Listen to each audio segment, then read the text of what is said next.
เอกอันนี้เป็นร่องพระเอกดูใกล้ดูผีเลยจะพึ่งรับด้วยว่าสักน้อยนะ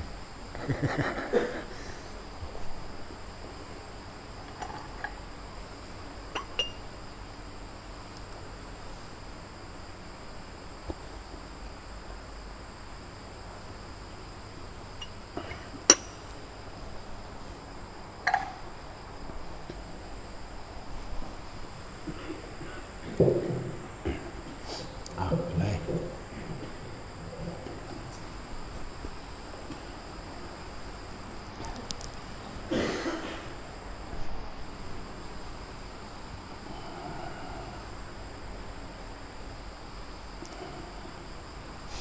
ความรู้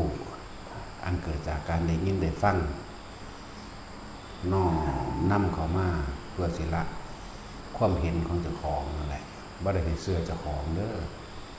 บ่ให้เสื้อความเห็นเจ้าของเพราะทุกคนสรุปความเห็นคือเห็นแค่ตัวล้วนๆอยู่แล้วแต่ว่าความรู้สิ่งที่ยินได้ฟังน้อมเข้ามาละความเห็นแค่ตัวของเจ้าของทำได้ก็เป็นจะได้ก็เห็นตัวจะได้เห็นความรู้สิ่งนี้หมดอันนี้ถ้าเป็นความรู้ทั้งโลกเรียนทั้งเรียนสูงทั้งลำด้วยแต่ว่าไม่ช่วยใครเลยบ่มีประโยชน์จักอย่างมีกระโทษกับโทษเพราะว่าสละความเห็นแก่ตัวออกไปเลยบ่อาจสามารถสินำความรู้เรานั้นมาเป็นประโยชน์แก่เพื่อนมนุษย์ทั้งคนและสัตว์ได้เลยจึงบอกว่าเขาไม่ได้เห็นค่าจักเม็ดในคนจังสัตว์รวยขี่เครื่องบินส่วนตัวก็ตามขับรถท่องข้ามฝังเพชรก็ตามไม่ได้มีประโยชน์อย่างเลยถ้าไม่ช่วยใครเลยคำว่าช่วยของหลวงพ่ออันนี้คือโดยไม่หวังสิ่งใดตอบแทนด้วยจิตที่ละความตนีละความเห็นแก่ตัวละแล้วก็มีความปรารถนาและหวังดีกับผู้อื่นเหมือนกับหวังดีกับตนตุนดีเอาหอดเอามองหันเด้ว่าเอาเด้ซ้ำช่วยแต่หวังผลตอบแทนไม่มีประโยชน์อะไรเลยมีตั้งแต่บลาเนี่ยบอกว่าจะอวดว่าแต่ของมีความรู้จะอวดของมีความรวยก็ตามแต่มีคุณค่าไงความรู้ความรวยยิ่งรวยยิ่งรู้มากยิ่งฉลาดทั้งโลกนี่ยิ่งทำร้ายตัวเองเลยมากที่สุดการไปทำร้ายเบียดเบียนผู้อื่นเพื่อให้ตัวเองร่ำรวยนั่นแหละคือการทำร้ายตัวเองซึ่งเขาเว้าประจำนี่หรอกกันเจอกับว่าการกระทำชาติเดียวถ้าเป็นความมันเป็นกุศลอาจทำให้ตัวเองตกต่ำอยู่กับ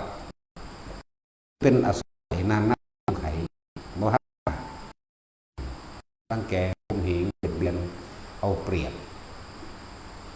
บุคคลทั่วไปตลอดทั้งบุคคลผู้มีศีลมีธรรมยิ่งนักเข้าไปอีก10 เท่าเด้คูณ10เด้คนมีศีลมีธรรมนั่นแหละแต่ส่วนมากก็รังแกคนมีศีลมีธรรมหรอว่าคนมีศีลธรรมเขาบ่เลือกแล้วก็เขาพยายามที่จะเอาตัวเองออกจากเหตุการณ์คือย่อมเข้าใจว่าล่ะเขาจะย่อมเอาศีลคือความเป็นปกติทั้งใจไม่เบียดเบียนทำร้ายผู้อื่นให้เสียชีวิตและทรัพย์สินตลอดทั้งคนและสัตว์นี่คือศีลแปลว่าปกติคือบ่คิดเรื่องสิจักไปรังแกผู้ใดเลยนั่นแหละคือศีลนั่นแหละคือคนมีศีลเคยจำเห็นธรรมคือความจริงว่าการไปทำร้ายเบียดเบียนผู้อื่นก็คือการทำร้ายเบียดเบียนตัวเองแล้วก็มีความเจ็บปวดแสนยาวนานเด้ตรงกันธรรมดาเด้คือเฮาเปรียบเทียบบนตัวนี้คนที่หวังทำลายพระพุทธเจ้านั่นว่าคิดเบิ่งมันสิจักอสงไขยเทวทัตนั่นสิว่ามันสิพ้นขึ้นมาได้คือเทวทัตเบียดเบียนทำลายพระพุทธเจ้าเห็นบ่ล่ะจักอสงไขยอย่ามาเว้าได้ศาสตร์ร้อยศาสตร์พันศาสตร์ล้านศาสตร์นับบ่ได้ให้บอกไปเลยว่าจักอสงไขยก็สิครบพระพุทธเจ้าแสนพระพุทธเจ้าเห็นบ่ล่ะพุทธเจ้าแสนองค์นี้มันจังสิพ้น จะไปตัดเอาตะปลายมันว่าเมื่อพ้นแล้วพ้นจากอนันตริกรรมอันมหาศาลตัวนี้แล้วจะได้เป็นพระปัจเจกพุทธเจ้าองค์หนึ่งชื่ออติกะปัจเจกพุทธะแสนพระพุทธเจ้าพุ่นจักรสงไขไม่ว่าอะไรมันขั้นแล้วบันิกันร่างแกเบียดเบียนคือจันทกุมารหลานนั่งอุบลวันหน้าลูกลูกน้องกันนี่แหละมันเกิดพร้อมกันมากตั้งแต่เป็นบัตรบวชได้โอกาสบรรลุอรหันต์อาศัยช่วงเพิ่นจังหวะมันแอบเข้าไปลักลี่อยู่ในห้องกระตอกนะก่อนเราเพิ่นสันแล้วก็มาที่มันก็เอ็นลงนอนก็ขึ้นปั๊มเอาเลยนะก็สำเร็จความใฝ่จนได้ออกพ้นไปวิดประตูกุฏินิดหน่อยแผ่นดินสูบลงเลยนั่นแหละจักอสงไขยคือกันเด้นั่นน่ะมันธรรมดาเด้น่ะเรียกว่าความชั่วแม้เพียงชั่วขณะอารมณ์ชั่ววูบแต่ทำให้กลับไปได้รับความทุกข์ทรมานนานนับอสงไขยจึงบอกว่ารังแกเบียดคนมีศีลคนมีธรรมคนมีศีลเขารู้ว่าถ้าเราไปทำร้ายผู้อื่นสิ่งทั้งหลายที่เรากระทำไปก็จะย้อนกลับมาหาเราอย่างเจ็บปวดทรมานและยาวนานนับอสงไขยก็มีสั้นละหลายอยู่ตัวกินจะมาในวิกาเห็นไหมล่ะไปทำทาทองครับเพื่อเจ้าโอ้มันจะแต่งเรื่องดีแท้คือฉลาดแต่ว่าฉลาดมันแท่งเร็วๆนะทำทามานอนวัดเด็กทำทามาทำความสนิทสนมพระพุทธเจ้าก็ทำทามานอนวัดคนเขาวัดเพิ่นนี่สิออกสวนออกไปอยากละคนยางเขาวัดเพิ่นนี่สิสวนออกไปตะเศร้ากะเวลาไว้ว่าคนมาแล้วเว้ยกูก็สวนออกไปก็ทำทางเฮ็ดยุ่งสั่นเป็นเวลา6 เดือน7 เดือนไปเด็กว่าธรรมดาไปเดี๋ยวมันลงทุนขนาดเด้มันได้รับค่าจ้างนั่นแหละมือหนึ่งเพิ่นแสดงท่านอยู่ทำกลางบริษัทซีทำกลางเจ้าฟ้ากับสัตว์พร้อมจะไปซี่นาพุทธเจ้าล่ะท่านมัวแต่มาสอนผู้อื่นนั่นแหละรู้ไหมว่าฉันกำลังจะคลอดแล้วให้ไปหาที่ทำคลอดให้ฉันด้วยว่าได้อย่ามัวแต่ไปพร่ำเพ้อเจ้อสอนบุคคลผู้อื่นเลยว่าพุทธเจ้ามันบ่ได้แก้ตัวหรือว่าบ่ได้ว่าอย่างนี้เรื่องนี้มีเรา2 คนเท่านั้นที่รู้กันว่าน่ะคุยคนทางเสือคักเนาะทางเป็นตาเสือเด้เรื่องนี้มีระหว่างเรา2 คนเท่านั้นที่รู้ความลับซึ่งกันและกันหมดเด้คือเนาะนั่นสั่นแล้วเป็นกระเบาไปในตำราว่าพระอินทร์แปลงเป็นหนูให้มาตรีเทพบุตรนี่แหละแปลงเป็นหนูมากัดเสือกที่เพิ่นเอาผ่าห้องก่อนเด้ในท้องมันน่ะเอาผ่าห้องก่อนแล้วจังก็เฮ็ดเบิ่มคือไม้ที่เป็นไม้เราผูกใส่แอวไว้เห็นมันเป็นคนท้องกันนะหนูกัดเสือกที่เพิ่นกำลังมันเข้าทางเพิ่นได้ที่พระพุทธเจ้าว่าเรื่องนี้มีเรารู้กันเพียงแค่2 คนซึ่งเป็นความลับระหว่างเรานะเข้าทางเพิ่นได้บัดนี้เนาะพวกท่านทั้งหลายจงรู้ไว้เถิดนี่คือสามีของฉันเป็นบิดาลูกในครรภ์ของฉันเกิดเบิ่มไปได้สั่นเวียงไปเวียงมากเสือกมันขาดที่เสือกมันขาดตำราเขียนว่าหนูกัดโดยพระอินทร์แปลงว่าสั่นพระอินทร์สร้างมาตรีซอยพุทธเจ้าว่าเด้คือมันผูกพอดีเขาบอกไปธรรมดานี่แหละเขาไม่ต้องใส่ฤทธิ์ใส่เดชเลยมันผูกพอดีมันถบพอดีเนาะนั่นสั่นแล้วมันก็หูไปหูมาได้แบบมันผูกทบไว้มันก็รุดออกก็มันปุกลงตลาดเขาก็จับได้ที่แบบนี้เลยผู้นั้นผู้นี้ก็ตีนฟาดซึ่งที่คอยเขาคนนั้นก็ตีนฟาดนะพวกตบเอาแดงแรงหนีออกจากพ้นออกจากนาวัดก็ให้ดินสูบลงนั่นนะทั้งสั้นแล้วแต่ว่าได้เป็นห้อยใหญ่คือเทวทัตสูบลงไปแล้วพ่อจะเป็นหลุมบุบถึงเด้ตอนนั้นก็คือของเทวทัตนั่นนะ สิห่างจากเชตวันอยู่ประมาณ1 กิโลแล้วก็เป็นบ่อน้ำใหญ่พร้อมน้ำใสแก้วเลี้ยวเห็นหอดพื้นแต่บ่มีป่าบ่มีสัตว์ต้นไม้ได้ก็สร้างที่อยู่ใกล้กันแห้งตายเบิดมันธรรมดาเด้เดี๋ยวนี้ก็เป็นจังซั่นล่ะไปเบิ่งเอาเฮาก็บ่เคยเห็นเราเว้าไปจังซั่นล่ะบ่มีสัตว์จักตัวได้ในหั่นนกตัวใดมีกรรมต่อกันไปกินน้ำตายซะแงกๆลงเลยเด้ธรรมดาเด้เป็นเท่านี้แหละถือว่าบ่มีสัตว์อีหยังขยาดเลยเห็นแล้วนั่นแหละอนุภาพสารเลวเป็นจังซั่นล่ะว่าเขาด่าสูกูจะเอาไปขามันตื่มสำนาบ่ได้ว่าตาดาเด้บ่ได้เงิดเด้บ่ได้เกี่ยวเด้กับกษัตริย์กูก็เป็นคือกันนั่นซะแล้วจึงบอกนี่แหละหัวบ่แม่นของสูงตีนบ่แม่นของต่ำเด้อส่วนอยู่ที่การกระทำอันออกจากความรู้สึกแห่งตนคือใจเข้าใจบ่ล่ะหัวบ่ได้แม่นของสูงเท้าก็ไม่ใช่ของต่ำจักว่าการกระทำต่างหากที่ฮู้ว่าดีหรือเลวสูงหรือต่ำก็ดีแต่ว่ามันออกจากใจออกจากใจออกจากความรู้สึกทั้งแหละจังว่าพวกเฮาทั้งหลายจะเข้าใจว่าตัวเองมีความรู้มากใช้ประโยชน์อันเกิดจากความรู้ของตัวเองนี่แม่นบ่ล่ะทั้งฆราวาสทั้งหลายเจ้ามียศหยังเจ้าประกอบอาชีพค้าขายหยังร่ำรวยหยังแม่นบ่ล่ะแต่ในความร่ำรวยและความรู้ของเจ้าสร้างประโยชน์หยังมีต่างหากส่วนมากมีแต่ส่วนตัวคือเห็นแก่ตัวล้วนแล้วแต่เป็นเครื่องทำลายตัวเองสังหารตัวเองแม่นบ่ล่ะหมู่ภิกษุสงฆ์บาดนี้อย่าเย่อยิ่งได้ว่าเจ้าของจบป.ท.แม่นบ่ล่ะอย่าว่าเจ้าของจบทำเอกจบป.ท.เก่าเนาะเป็นเจ้าคุณเป็นหยังพระคู่พระขี่นั่นว่าล่ะสิได้ประโยชน์ที่เจ้าสั่งเจ้ามาเอาของผู้อื่นเด้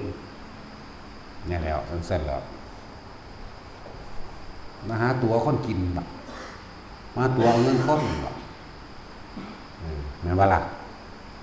อาศัยความศรัทธาของพุทธธรรมสงฆ์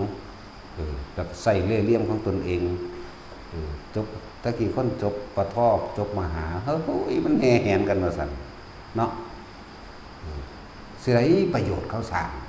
มันเป็นบ้าย่านตะกันบ่ได้บุญซื่อๆแล้วพากันแห่แหนไปเนาะซื้อเขาตัวเอาเงินเอาทองสำบัดนั่นเขาคงทุกข์อยู่แล้วแทนที่สิหาปัญญาให้เขาหรือเฮ็ดอันใดอันหนึ่งที่ซอยให้เกิดเขามีความสุขบ่ว่าภายนอกและภายในตัวนั่นล่ะสุขสงบอันเกิดจากการได้ยินได้ฟังธรรมได้ยินได้ฟังเกิดความเราใจเกิดความศรัทธาเกิดความเห็นตามความเป็นจริงใดนี่ทั้งใจส่วนทางกายอันใดมีพ่อซอยเหลือคนทุกคนอย่างไรซอยตัวเนาะเนี่ยให้มันเป็นรูปธรรมไปกับสั่นแหละถึงบอกว่าอย่าเย่อหยิ่งหมู่ภิกษุสงฆ์ก็ว่าแต่ของเรียนจบสูงแล้วจบเก่งโตผู้เดียวขอรอมากเลยแบกตำล่ามากแม่นบ่ล่ะแบกตำล่ามาเลยเนี่ยแล้วก็แบกความคิดเห็นของเจ้าของมาเนาะเที่ยวไปตามสำนักต่างๆไปถามถ้ำล่องพุ่งนะโอ้บ่แม่นดอกว่าดิบ่สู่กู แล้วก็หนีไปสำนักนั้นอันนี้ก็บ่แม่นอีกก็สำนักก็บ่แม่นอีกบ่คิดออกเลยว่าเจ้าของท่านสร้างประโยชน์ทั้งเชิงเห็นจากสิ่งที่เข้าใจว่าตัวเองรู้ตัวเองเห็นเนาะแล้วหมู่ภิกษุสงฆ์ก็ดีภาษาจำมาซื่อๆสั่นแล้วใส่มันเป็นประโยชน์กับมันเป็นเด้พวกนี้ใส่มันเป็นโทษมันก็โทษคือบักขนาดนักคือกันเด้นั่นแล้วทั้งว่าบอกแต่ละคนไว้หนังสือมันมีอยู่ทั่วประเทศนี่เนาะผู้ใดอ่านได้ก็เข้าใจว่าเจ้าของมีความรู้ตัวนั่นบ่ล่ะผู้ใดเรียนจบมาได้ก็ว่าเจ้าของมีความรู้ปริญญาตัว มันสั้นแล้วคิดเบิ่งดีๆความรู้ทั้งหลายมันได้สร้างประโยชน์หรือยังประโยชน์ท่านคือประโยชน์ตนแต่ว่าตนนี้ไม่หวังผลประโยชน์บ่หวังสิ่งตอบแทนขอให้ผู้อื่นได้มีชีวิตอยู่ดีมีสุขการใส่ชีวิตการดำเนินชีวิตก็ให้เห็นไปตามความเป็นจริงสัมมาทิฏฐินี่เห็นบ่นี่และชีวิตบางคนตกทุกข์ได้ยากตกอับกะถ้าเป็นวัตถุสิ่งของเฮาก็ซอยทางวัตถุสิ่งของแต่ว่าคนรวยก็ตกอับได้เหมือนกันปัจจุบันนี้คนรวยมันบ่ทุกข์บ่คนรวยก็หาบัดนี้สมมุติว่าคนรวยๆเขาทุกข์ใจบ่ฮู้จักทางออกถูกบีบรันฟันแทงในปัญหารุมเร้าชีวิตหลายอย่างแต่ว่ารวยอยากหาที่พึ่งทางใจบัดนี้หมู่ภิกษุสงฆ์เหล่านั้นตัวเอาเงินเขาก็มีเด้แม่นบ่ล่ะบางพวกก็ไปถือพวกสะเดาะเคราะห์แต่งแก่สะเดาะเคราะห์แม่นบ่บางพวกก็หลายๆอย่างให้เขาจัดนั่นนี่ใส่เงินนี่ไหมนั่นแหละจังบอกว่า ความรู้ของเจ้านั่นน่ะมีประโยชน์ต่อตนเองและผู้อื่นหรือยังมันเป็นความจริงเห็นบ่แล่นเขาหาดีๆดอกพระคู่แน่พระราชแน่พระพรหมแน่เนาะพระยังก็สร้างแมงเด้พุทธเจ้าบ่ได้ตั้งเนาะเฮาบ่ได้สอนเด้แปลว่าผู้ละเด้พระพระละหรือพรหรือแปลว่าผู้มีกำลังบ่ล่ะพระละพระแปลว่าผู้สละออกแล้วจึงเป็นผู้มีกำลังกำลังอย่างกำลังการสละกิเลสนี่แหละกำลังประหัตประหารกิเลสนี่แหละพระผู้เสียสละเด้สละความเห็นแก่ตัวนั่นแหละบ่มันสุดก็ดีมันบ่มีแล้วนั่นแหละพระแปลว่าจังซั่นมันเป็นภาษาไทยเขียนพ่อล่อสระเนาะจังซั่นแล้วเจ้าว่าพระเด้ภิกษุเอาฟังมันเทศก่อนภิกษุทั้งหลายเนาะแต่ว่าดูก่อนพระทั้งหลายเด้พูนเวลาเพิ่นสิเว้าบรรลุโสดากิราคาอนาคากิเลสได้มีเด้เนาะสั่นว่าละนั่นใดละนี่ใดพวกเฮาว่าตั้งแต่บวชเขามาพระโลดจังหยังอะไรจังว่าต้องเดินจะจองของหลายความรู้ที่แนะนำให้ล้วนแล้วแต่เอามาละในตัวเองเด้อบ่แม่นเอาไปจำทุกเถียงกันบ่แม่นเอาไปอวดอ้างกันเด้เอาไปละทั้งเบิดเลยแก่ตัวตั้งในอดีตวันความยึดถูก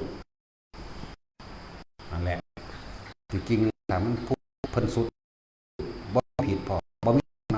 ำแล้วก็บ่มีบาปคือเพิ่นเบิดแล้วว่าเพิ่นแสวงจะทำหวังเพื่อบุญไปเกิดเพื่อไปเกิดเพื่อบุญก็ต้องเรื่องบาปไปเฮ็ดอยู่แล้วเนาะบ่เอานะครับบ่หยังอีกคนเบิดปรารถนา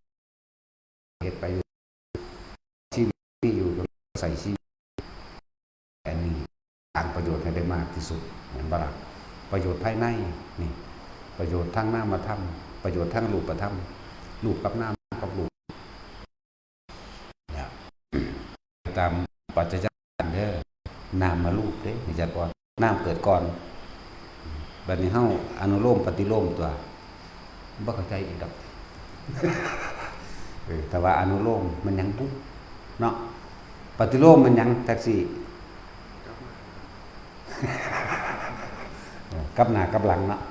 หันหลังกลับมันปฏิโลมอนุแปลว่าน้อยไปหลังตามค่อยไล่เรียงไปตามลำดับจากน้อยไปหามากปฏิโลมจากมากลงมาหาน้อยเด้อเป็นว่าปฏิโลมนั่นแหละ ไล่จากน้อยไปหามากไล่จากมากลงมาหาน้อยอื่นว่าอนุโลมและปฏิโลมปฏิโลมจากมากหรือจากจุดสูงสุดไล่ลงมาถึงจุดต่ำสุดอนุโลมไล่จากส่วนที่น้อยสุดหรือต่ำสุดไปสู่จุดสูงสุดเด้อชื่อเอาแต่เป็นว่าอนุโลมปฏิโลมเข้าใจในเสร็จสับสมบูรณ์หมดโดยสับหมดเนาะนั่นแหละฟังแล้วให้น้ำมันละตัวเองเด้ฟังแล้วให้มาพิจารณาตัวเองที่เพิ่นสั่งสอนที่เพิ่นแนะนำอยู่หั่นเพิ่นเฝ้าแนะนำและสั่งสอนบอกทางกันมาเบิ่งตัวเองตัวนี้ก็กูจังละได้ตัวนี้กูละบ้านใดก็เบิ่งของอยู่เด้นั่นแหละมันว่ามีความหมายเด้ฟังแล้วเอาไปทำลายตัวเองเนาะเอาไปอวดไปอ้างนั่นแหละจะร่วมการปฏิบัติธรรมทั้งเบิดแล้วบ่ได้อยู่ทั้งนอกเด้อการปฏิบัติธรรมการรู้ธรรมการเห็นธรรมทั้งเบิดมันบ่ได้อยู่ข้างนอกมันอยู่ข้างในอยู่ในความรู้สึกอยู่ในความคิดเข้าใจบ่ล่ะอยู่ในความรู้สึกนึกคิดทุกอย่างเลื่อนว่าร่วมอยู่ที่จิตตัวเดียวคือว่าใจเป็นใหญ่ใจเป็นประธานเห็นบ่นั่นแหละมันบ่ได้อยู่ข้างนอก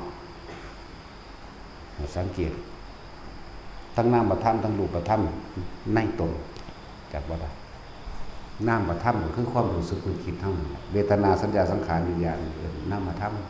รูปธรรมคือร่างกายนี่แหละขันธ์5ก็ว่าไปเห็นบ่ล่ะคือเรียกว่าขันธ์5นั่นแหละร่างกายนี่แหละแต่ว่านำความรู้อันนี้เข้ามาถอดถอนตัวเองจากความเห็นผิดถอดถอนตัวเองจากความเห็นแก่ตัวถอดถอนตัวเองจากสิ่งทั้งหลายทั้งปวงออกจากโลกออกจากตัณหาออกจากอุปทานคือยึดตัณหาคือความอยากอุปทานคือความยึดความอยากเกิดจากกะคิดไปยึดก็คือความรู้สึกนั่นแหละยึดพอใจกับบ่พอใจความรู้สึกสรุปให้เลยสั่นว่านำมาเบิ่งตนเองก็ได้หั่นแหละเบิ่งหยังตนเองถ้าว่าเขาสู่รูปธรรมคือกายลมหายใจนั่นแหละก็คือกายในกายอันหนึ่งสังเกตอยู่กับลมนั่นแหละการละกิเลสที่แท้จริงเฮาบ่ได้เป็นผู้ละใจว่าล่ะแต่เฮามีหน้าที่เพียรพยายามเฝ้ารู้สึกตัวอยู่กับลมหายใจอยู่กับความรู้สึกในกายนั่นรูปก็คือลมอยู่ความรู้สึกก็คือใจเป็นความรู้สึกนึกคิดเหมือนเดิมนั่นแหละแต่ว่าในรูปอันนี้เป็นรูปที่ไม่มีรูปร่างตัวตนแต่ว่าล่ะคือลมบ่มีรูปร่างตัวตนบ่มีลักษณะท่าทางเด้แต่ว่าก็จัดอยู่ในหมวดรูปอย่างบ่ล่ะจัดอยู่ในหมวดนี้ลมหายใจนี่คือกายในกายอันหนึ่งแต่ว่ามันเป็นในกายเด้จักว่า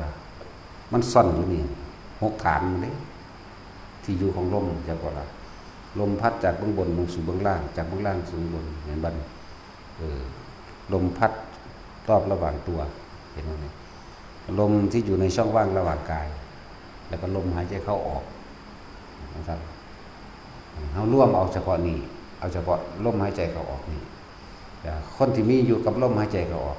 คนที่ฝึกอานาปานสติถ้าจะพูดถึงเรื่องอภินิหารมากจะพูดถึงความสงบกะสงบเร็วกว่าจะพูดต้องการรู้ธรรมเห็นธรรมกับเห็นเร็วกว่าเป็นสมาธิเร็วกว่าและทุกอย่างในหลายๆอย่างน่าอัศจรรย์ที่เกิดขึ้นอยู่ในลมเฮานี่แหละง่ายเกิดมามันก็อยู่น้ำลมได้ก่อนแม่นบ่ล่ะลองเกิดมาบ่ได้หายใจจัก5 นาทีมันรู้มันว่าตายโลดเนาะทั้งสั่นตัวคนเฮากินลมมากที่สุด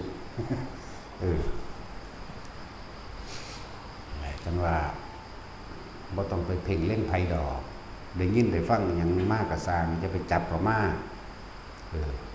คือเว้าอยู่มื้อเช้าก็ยังเว้าอยู่เด้ความคิดหรือความรู้สึกก็จะแสดงวาจาและกายแม่นบ่ทางวาจาและทางกายแต่การกระทำและคำของบุคคลทั้งหลายทำอะไรเราได้หรือไม่ได้อยู่ที่คิดจักว่าถึงบอกว่า อะไรเราถ้าหากเราควบคุมความคิดของเราได้แม่นบ่สั่นตัวบ่ได้ไปควบคุมผู้อื่นเด้ฟังดีๆเด้อบ่ได้ไปควบคุมผู้อื่นควบคุมตัวเองนั่นแหละให้ควบคุมตนเองรู้อยู่กับมันรู้จนละคนละเป็นคำเบาละจริงๆคือบ่ละ ละจริงๆคือลืมละจริงๆคือบ่นำของมันคิดเสียเลยละจริงๆคือบ่ได้มีคุณค่าหยังกับสิ่งที่ได้ยินเลยนั่นแหละแต่เฮาสิเปรียบคือลมพัดใบไม้พัดกันตักเนาะถ้าเฮาบ่นำของมันคิดมันสิหนวกหูมาจากไสเดี๋ยวนี้มันสิมีลมมาจากไสเดี๋ยวนี้ใจเฮาไหวไปตามมันต่างหากนั่นบ่ล่ะใจเฮาอ่อนไหวคล้อยไปตามลมก็บ่มีแต่เฮาบ่นำเข้ามาคิดใบไม้ก็บ่มีหยังพัดกันเลยแต่ว่ารู้อยู่เข้าใจบ่แต่ว่ารู้อยู่มันรู้แบบสำเร็จรูปเลยเด้สัญญาไหมลมพัดใบไม้มันก็รู้สุดๆแต่ว่ามันบ่คิดมันบ่เว้าแหมนะครับจังว่าอานาปานสติมีอภินิหารมากมายหลายอย่างบ่ว่าสิเป็นฤทธิ์เป็นเดชเป็นหยังก็แล้วแต่เถอะว่าสู่ความอัศจรรย์อันเกิดจากนิมิตต่างๆมีเยอะแยะมากมายนะอยู่ในหันแหละ ขอให้อยู่กับมันให้ได้เถอะเอาง่ายๆต้นแรกตามที่เฮาฝึกโดยหลักสูตร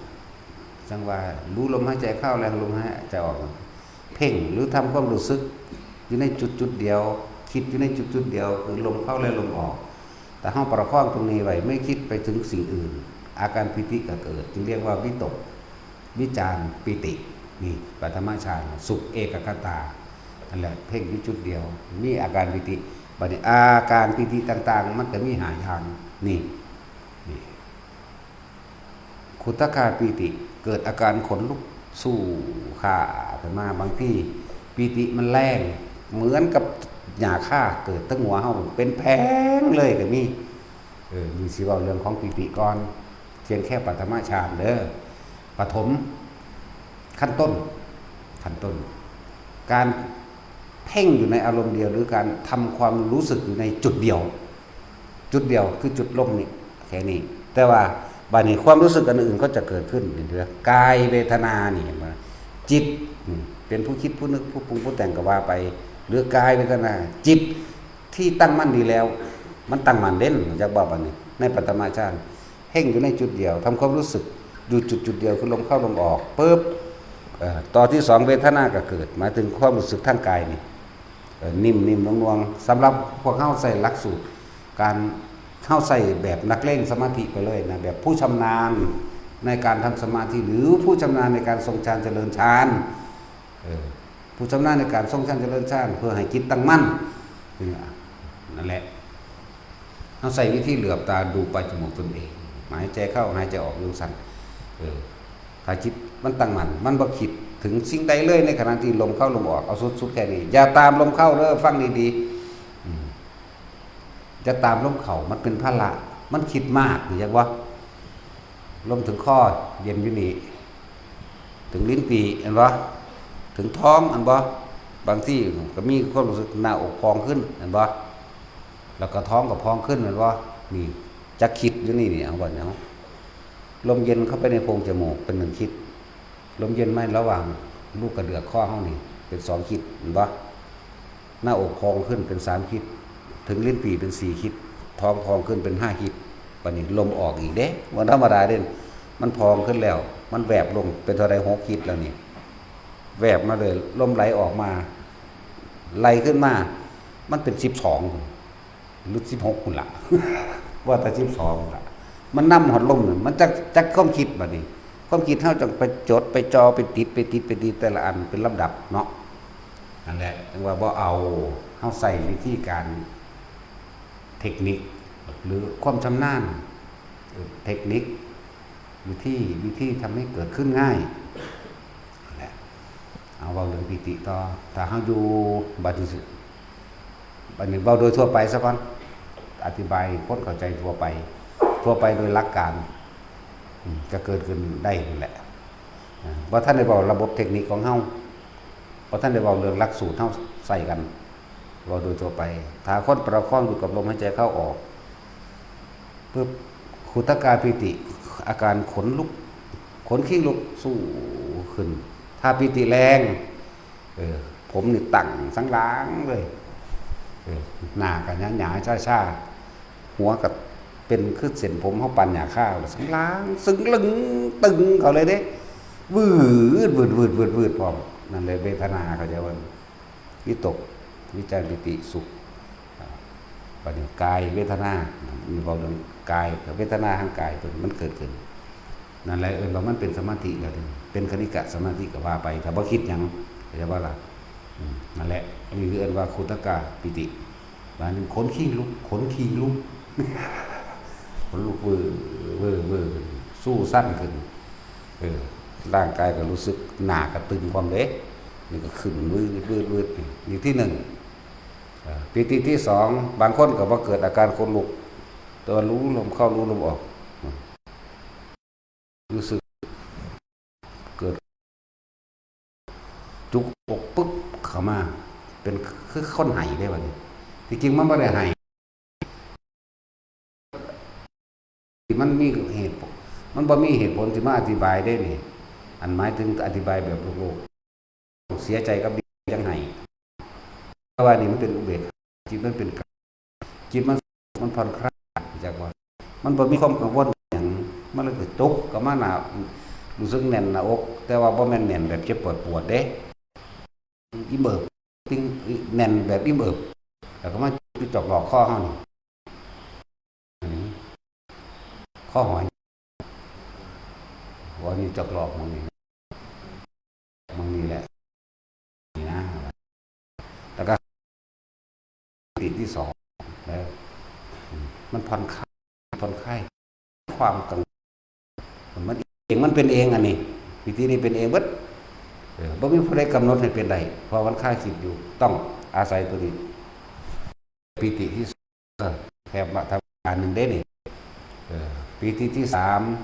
ภรณาปิติอยู่กับลมมองนี่แหละเหมือนเดิมโยกได้บัดนี้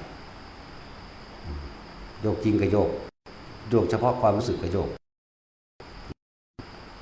บางคนโยกแบบนี้หน้าหลังเข้าใจว่าล่ะหมุนเด้หางว่ามันแบบนี้ หมุนนิ่มๆลงเลยกับบางคนหมุนหายลงกับปืนนี่ว่าพระนี่ก็อธิบายคือ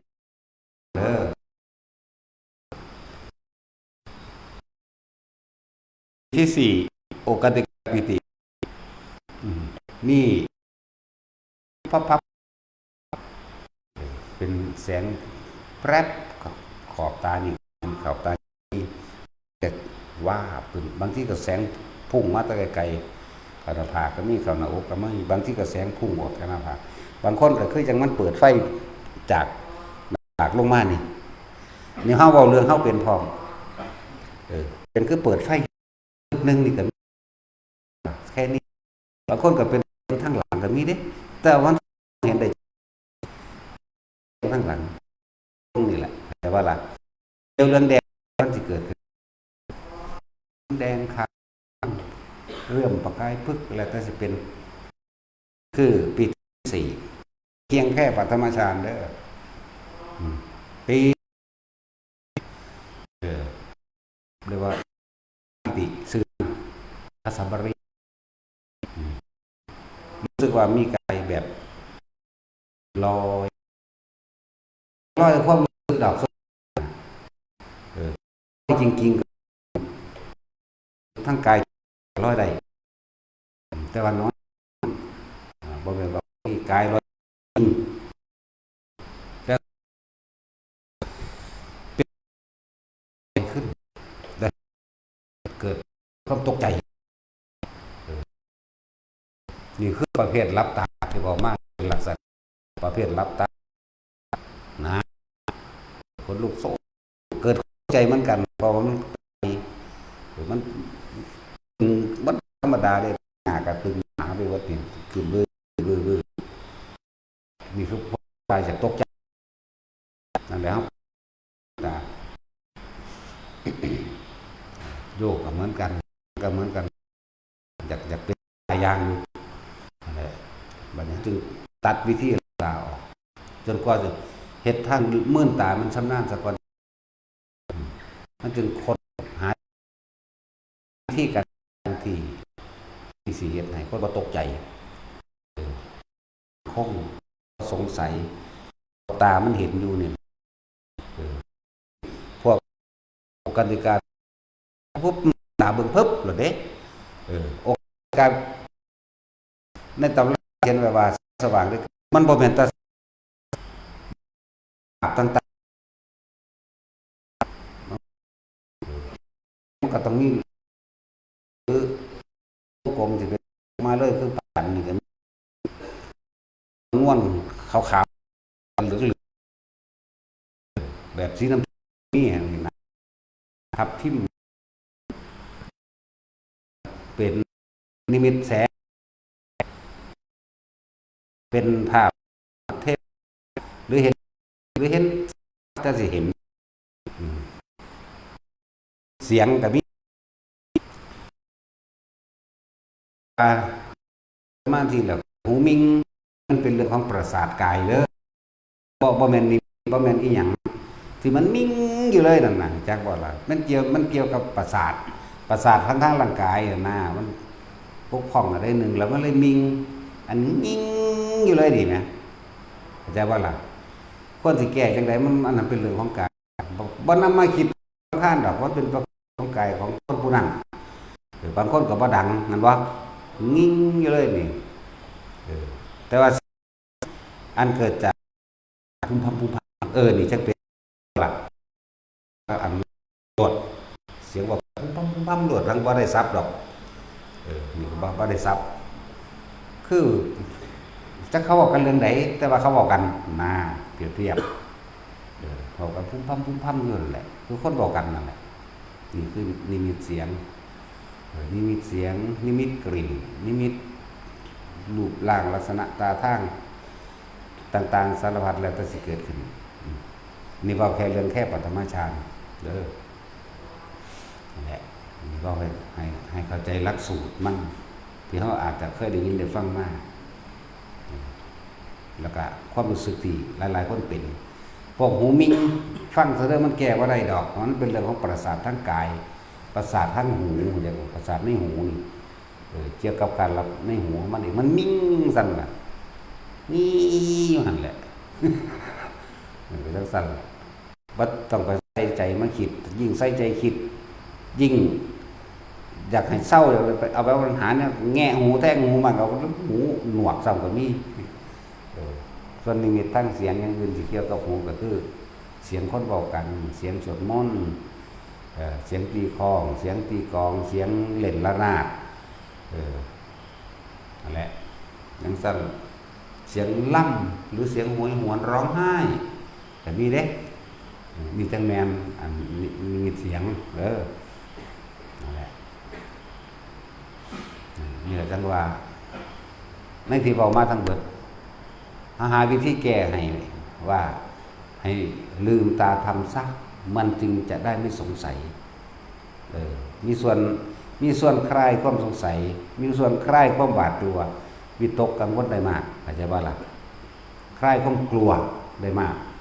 จึงให้ลืมตาเฮาจึงหาเทคนิคนี้มาใส่หาวิธีนี้มาใส่คือการลืมตาทำเหลือบตาดูไปจมูกหายใจเข้าออกแล้วทำความรู้สึกเย็นเฉพาะในโพรงจมูกแล้วก็พิธีอันอื่นก็มีคือกันเด้แต่ว่าเราจะจับเอาความรู้สึกเดียวนี่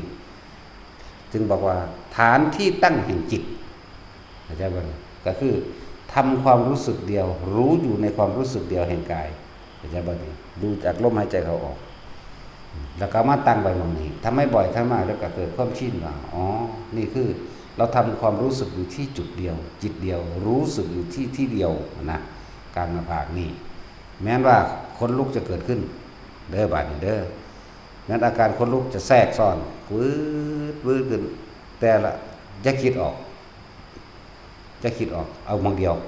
เอ๊ะมันอย่างคือเป็นเรื่องนี้มานี่ออกแล้วได้นี่เกิดขึ้นจากหยังวะมันเป็นหยังวะเขามาเอาบุญน้ำกูบ่เพราะว่าเด้เนาะผีมันชูนเนาะขอบุญบ่ไปละสาระตะเปินไปแล้วตะเลิดเปิงไปแล้วนั่นแหละจึงบอกว่าให้คิดให้รู้อยู่แทรกจุดเดียวอันอื่นก็รู้ได้เหมือนกันแต่ว่าอย่าไปคิดแทรกแซงหาเหตุหาผลกับมันเดี๋ยวว่าล่ะหูอยู่แล้วล่ะว่าเป็นปิติน่ะมันซ่อนกันได้ทั้งนั้นให้จำความรู้สึกอยู่ณที่เดียวเด้อคนที่ผ่านปัฐมฌานไปแล้วบัดนี้ทุติยฌานเป็นยังไงขั้นที่สองคืออาการปิติเกิดขึ้นเลย โดยไม่มีคำบริกรรมคือบ่คิดเลย โดยไม่จับลมหายใจด้วย คือบ่นึกเข้ามาลมหายใจนั่นแหละเหมือนบ่ล่ะย่างไปซื่อๆดิเป็นโลดบางทีนะนั่งอยู่ซื่อๆก็เป็นโลดนั่นคือปราศจากความคิดนึกปัฐมฌานมีความคิดนั่นวะคิดหยังคิดถึงลมเนี่ยเปิ้นว่าสติก็คือนึกเข้ามาหาลมนั่นแหละเห็นบ่ล่ะนั่นแหละอันที่สองมันบ่คิดเด้มันยังเป็นคนที่ฝึกไปแล้วน่วงขึ้นมาโลดขึ้นขับรถปุ๊บนี่มันต้องเป็นของมันได้บัดนี้มันว่าล่ะนั่นแหละที่นี่ก็ได้ว่าให้เอาเฉพาะปีติเดียวความรู้สึกเดียวจุดเดียวฐานเดียวจะออกจากฐานนี้เน้นย้ำเอามั่งเดียวสำหรับพวกเฮาที่ฝึกกันอยู่เดี๋ยวนี้เน้นย้ำเอาฐานเดียวเลย อย่าออกจากฐานขึ้นผ่านนี่แหละฐานรู้สึกโตความรู้สึกโตอยู่จังสี่แม้นอันอื่นจะแทรกซ้อนกับอย่าคิดหาเหตุผลอย่าแทรกความคิดเข้าไปหาว่าเกิดขึ้นจากอะไรดีหรือเลวหรือยังก็แล้วแต่อย่าออกเตลิดเปิดเปิงออกไปอยู่ในความรู้สึกเดียวนี่มันสิขนลุกวื้อเท่ากับอยู่นี่แม่นสิโยกทรายก็มาแทรกซ้อนเท่ากับอยู่นี่ใจว่ากายมันรู้สึกได้อยู่ดอกนั่นบ่ล่ะแม้นสิแสงนั้นแสงนี้เกิดขึ้นก็ตามเฮาก็อยู่นี่แหละจุดสำคัญอีกอันนึงที่ว่าคำว่านิมิตต่างๆเกิดขึ้นนี่แต่ก่อนที่เคยเห็นมาตั้งแต่หลวงปู่หลวงตาบ่เหยียบหัวให้นี่บ่ตีกระบาลให้จักบ่ซับโขกให้ออกนอกวัดเฮาก็ดีลืมกายลืมความรู้สึกในกายไปแล้วไปน้ำแสงไปน้ำแสงสีนั่นสีนี่นั่งเบิ่งมันเด้ไปบ่ได้รู้สึกโตสำเร็จนั่นจักบ่ตัวเองยังบ่มีความรู้สึกบ่มีวิหารวิญญาณในตัวเองบ่รับรู้เดี๋ยวเขาว่าวิญญาณบ่รับรู้ในความรู้สึกกายของตนเองเลยไปแล้วออกไปแล้วปวดน่ะบ่รู้สึกตัวได้บัดคุณบางที่ก็ไปเบิ่งสวรรค์มั่งนรกมั่งสถานที่ต่างๆมั่งเด้ไปเหมือนกับว่าเฮาฝันไปนี่นึงได้บ่ตัวนี้บ่มันลืมแล้วได้มันตัดออกแล้วได้นี่ตัวความรู้สึกในกายนี่ที่หลายๆคนเห็นนั่นเห็นนี่แล้วเข้าไปยึดเข้าไปติดกับนิมิตต่างๆกับภาพต่างๆคิดว่ามันเป็นเรื่องเล่าเป็นจริงเป็นจังเขามันบ่เป็นจริงเด้อไม่ต่างจากฝันแต่ว่ามันจำได้ดีกว่าฝันมันสิจำได้ทั้งเบิดนั่นแหละแต่ว่ามันปึ๊บออกมาแล้วเด้บัดนี้นี่มันเป็นสิได้บัดนี้บัดนี้นึกตามจำได้เบิดเข้าใจบ่ล่ะแต่ว่าอย่านำเข้ามาคิดนั่นแหละเรียกว่าทุกคนนิมิตทั้งหลายเรานี่ละออกซะคือบ่ต้องจับเข้ามาเลยขนาดเฮามื่นตาเห็นอยู่เฮายังบ่นำเข้ามาคิดนะสิภาษาหยังกับมันลืมทั้งกายก็จะมันลืมทั้งกายแล้วตะกี้เฮาบ่ลืมทั้งกายแล้วมันไปของมันเลยได้เบิบไปโลดเด้เขาเดียวเท่านั้นเด้เฮานั่นน่ะว้ายบ่ได้เกิดหน้าที่เด้มันวาบไปโลดล่มเขาว่าไปแล้วเคลื่อนค่อยคิดของมันไปแล้วป๊อบไปอยู่อีกหม่องนึงล่ะบ่รู้สึกตัวเด้จากบ่นี่บ่ได้รู้สึกตัวแต่ว่าสิ่งที่ไปฮู้ไปเห็นจำได้เบิดนั่นแหละคนเลยไปหลงน้ำอันละมากที่สุดเลยนี่ไปเห็นเรื่องเล่าอันว่าเป็นอดีตชาติมันเป็นหูจักคนเห็นผู้นี้ตกนรกขึ้นสวรรค์มันมีหลายอย่าง เลยละบ่เป็นเพราะนำจึงเหล่านั้นมาเป็นจริงเป็นจังเรียกว่าล่ะไม่ถ้าไปเห็นนรกแล้วครับความสลดสังเวชต่อไปเขาเฮ็ดผิดหยังนอเขาก็มาตกนรกจังซี่นอแล้วเห็นฮอดตัวเองตกพุ่นบาดนี้ความสิสลดสังเวชนี่ขยาดในความอยากของตนเนาะสั่นตัวมันบ่นำมาสอนตนที่ส่วนมากเนาะมันนำมาว่ากูเป็นผู้วิเศษที่หลายกว่าจังนำมาเป็นเรื่องว่ากูเป็นผู้วิเศษกูเป็นผู้รู้กูจักเบิดยิ่งไปรู้ความคิดผู้นั้นผู้นี้ยิ่งนักเข้าไปอีกได้บาดนี่ก็ธรรมดาเด้นั่นแหละมหัศจรรย์นี่ยังนี่นะปัญญาสติก็ดีไปหูผู้นั้นคิดเป็นนั้นผู้คิดแบบนี้มันไปหูไปเห็นฮอดเขาอาบน้ำคนเดียวธรรมดาเด้ไปเบิดแล้วมันเป็นไปเบิดล่ะบ่แม่นหูคือเดียวเห็นทีเดียวเว้ยมันเป็นล้านคือคนเด้ตั้งแต่บอกมาตั้งแต่เป็นมาแล้วมาเว้าได้ซ้ำ100เทื่อ200เทื่อนี่ภาษาผู้เป็นกระจอขึ้นเทื่อ1 2เทื่อแบบนั้นแบบนี้บ่ขี้กูติยังว่าอยู่กูเป็นล้านเทื่อพุ่นมันสิว่าเฮาบ่ฮู้บ่เห็นบ่เป็นได้บูกูทั้งเป็นบ้าก็สู้อีกปั๊บเข้ากำหนดรู้บางอันได้บ่เด้นั่นแล้วความหลงมันแม่นความรู้ได้นั่นมันเป็นความหลงได้นั่นจังซั่นมันหลอกเฮาออกไปจนว่าเฮาบ่รู้สึกตัวอีหยังเลยแล้วก็ทุกอย่างเก็บมาเป็นอารมณ์อีกเป็นจริงเป็นจังแต่ถือว่าเขาฆ่ากูสินำขามึงคืนพุ่นแล้วแต่ถือว่าพุ่นฮักกูนำหามึงแน่ไปจังซั่นเด้นั่นแหละหลงขนาดนั้นเด้ธรรมดานั่นแหละว่าวิธีการละต่างๆคือ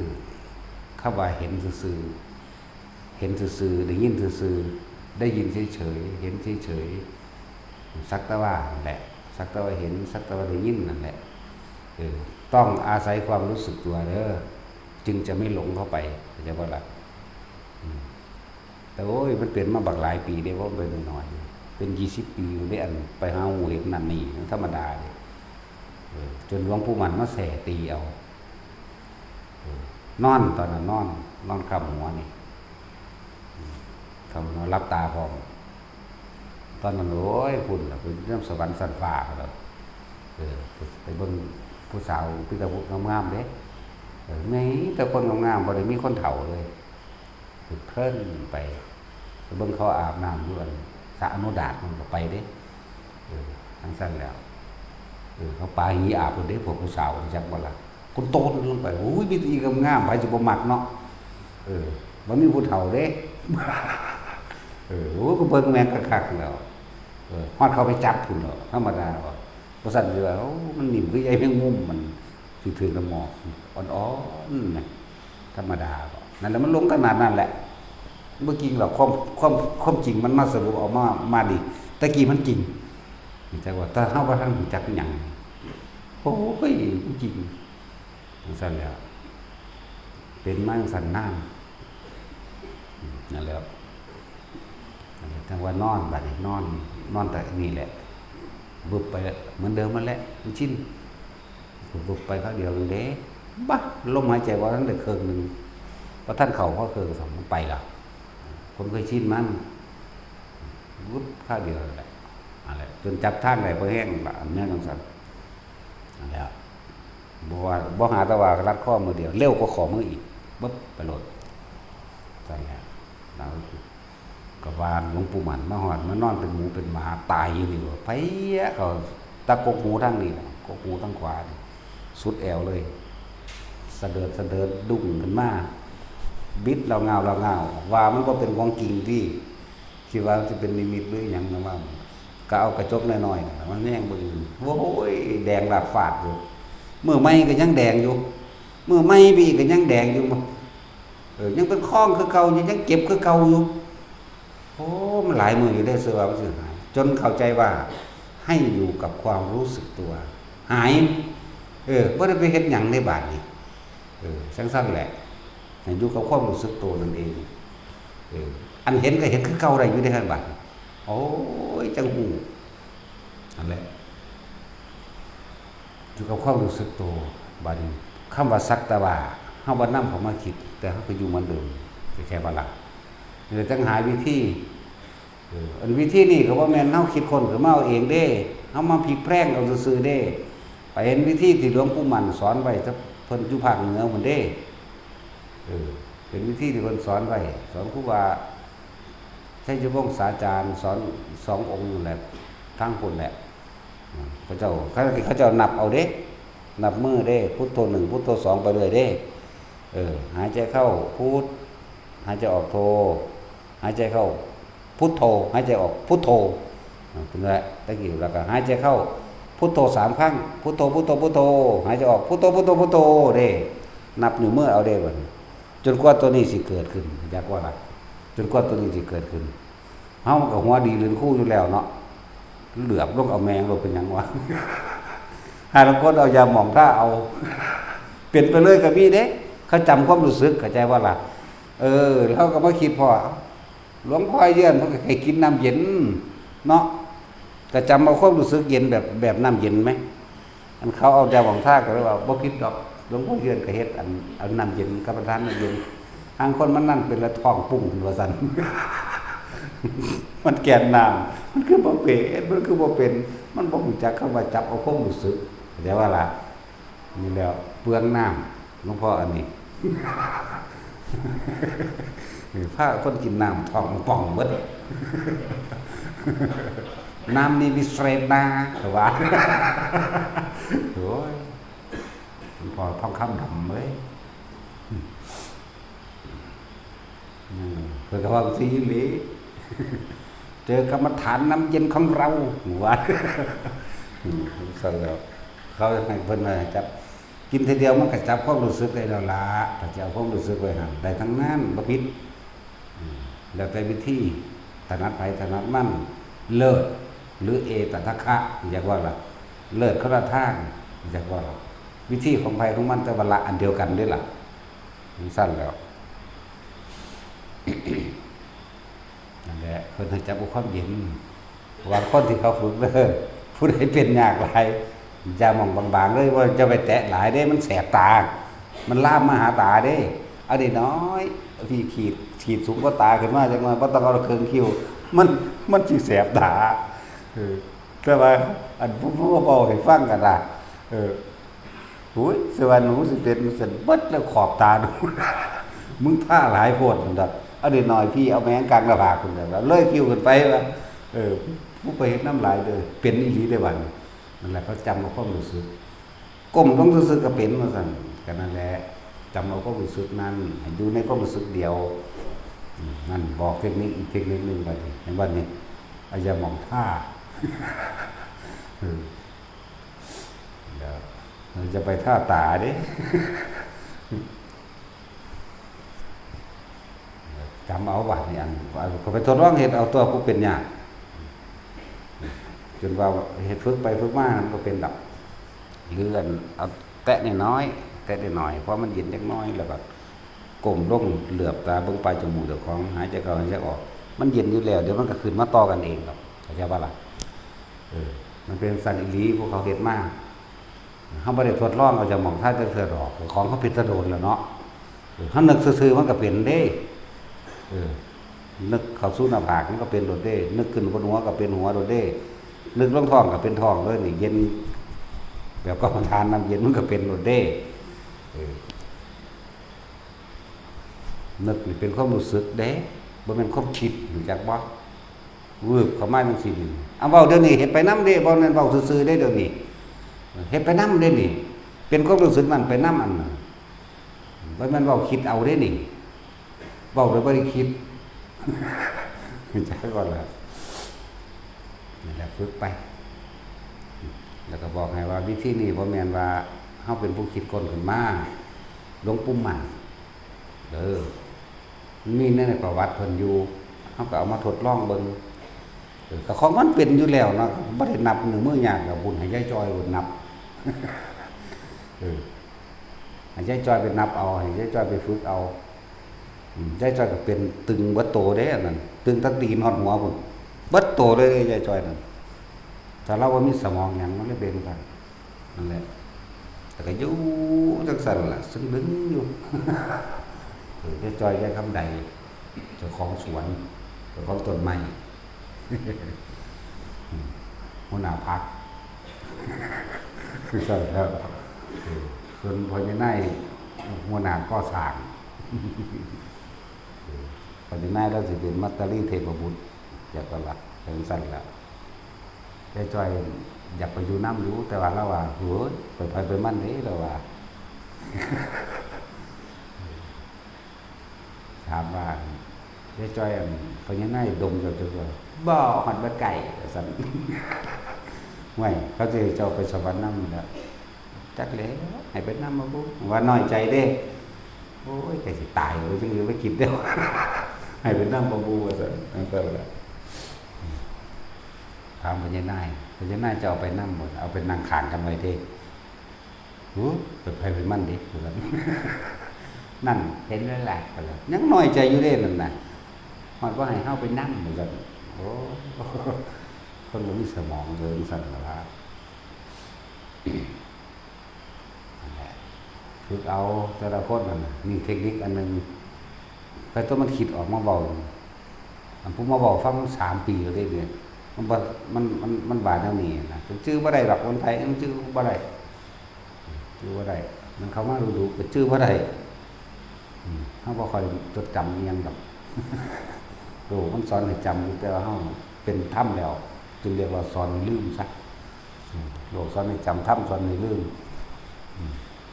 แล้วมันขึ้นมากมันกระบอกไปของมันเอาเองแล้วพาการฝึกเอายังก็ดี